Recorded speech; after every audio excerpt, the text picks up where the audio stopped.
नमस्कार, मी राजेंद्र कांबळे 24 महाराष्ट्र ब्रेकिंग न्यूजमध्ये आपलं स्वागत. गाव मोजे काशीद, तालुका मुळशी, जिल्हा पुणे येथील तलावात गाव मोजे वार, तालुका मुळशी, जिल्हा पुणे येथील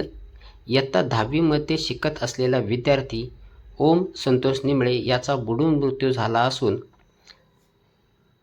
काशीद येथील तलावात मृतदेह शोध मोहीम पथकाने दिनांक 12 मे रोजी सुरू केलेली ही शोध मोहीम साधारण 24 तास म्हणजेच दिनांक 13 मे रोजी दुपारी साधारण 3 वाजेपर्यंत चालली